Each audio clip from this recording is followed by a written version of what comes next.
ఒకే ఒక్క భగవంతుడు ఆ సృష్టికి అతీతంగా ఉన్నాడు. ఆ ఒక్క భగవంతుని మనసుతో ప్రార్థించండి. భగవంతుడికి నీవేమని ఇవ్వాలనుకుంటున్నావా? ఆ భగవంతుడికి నీవేమని ఇవ్వాలనుకుంటే నీ కంటికి కనిపించే వేద సాధులకు ఇవ్వండి అని చెప్తుంది. ఈ సందర్భంగా వారికి మనం నివాళులు అర్పించడం అంటే ఏమిటి అంటే వారి ఆశయాలను ముందుకు తీసుకువెళ్ళడం. కేవలం ఆయన వాళ్ళ జన్మదిన సందర్భంగా లేకపోతే వర్ధంతుల సందర్భంగా ఫోటోలు దండలేసి చప్పట్లు కొట్టుకోవడము, కాసేపు నివాళులు అర్పించడం కాదు. నిజమైన నివాళులు ఏమిటి అంటే వారి ఆశయాలను ముందుకు తీసుకువెళ్ళాలి. ఇది తీసుకువెళ్ళే ప్రయత్నంలో మనం రకరకాల గ్రూప్స్ని మనం కలవాలి, రకరకాల వ్యక్తులతో మనం కలవాలి, విశాల దృక్పథాన్ని కలిగి ఉండాలి. మన సిద్ధాంతాన్ని 100% అంగీకరిస్తే అప్పుడు కలుపుకుందాం. 100% అంగీకరిస్తే నువ్వు కలుపుకోవడం ఎందుకు? ఆల్రెడీ అందులోనే కదా ఉన్నాడు.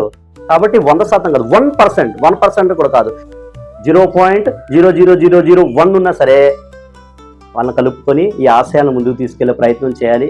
కాబట్టి మరొకసారి నేను ఆయన వర్ధంతి సందర్భంగా ఆ మహనీయులు ఈ లోకంలో భౌతికంగా లేనప్పటికీ అభౌతికంగా వారి ఆశయాలు ఉన్నాయి, వారి కట్టడాలు కూడా ఉన్నాయి.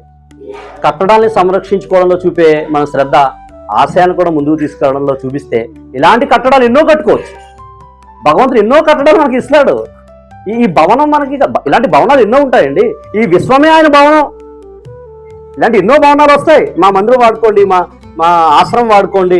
ముందు చూడండి బ్రహ్మ సమాజ భావజాలం, బ్రహ్మధ్యాన సత్సంగ భావజాలం ఎలా వెళ్తుందంటే పెద్ద పెద్ద కార్పొరేట్ ఆఫీసులు కూడా మీరు ఈ సత్సంగాల కోసం వాడుకోండి అని చెప్పే అవకాశాలు భగవంతుడు మనకు కల్పిస్తాడు. వారి ఆశయాలు మన జీవితంలో పునికిపుచ్చుకునే మహాభాగ్యాన్ని భగవంతుడు మన అందరికి ప్రసాదించుగాక. తదాస్తు. జై హింద్. భారత్ మాతాకి జై. భారత్ మాతాకి జై. భారత్ మాతాకి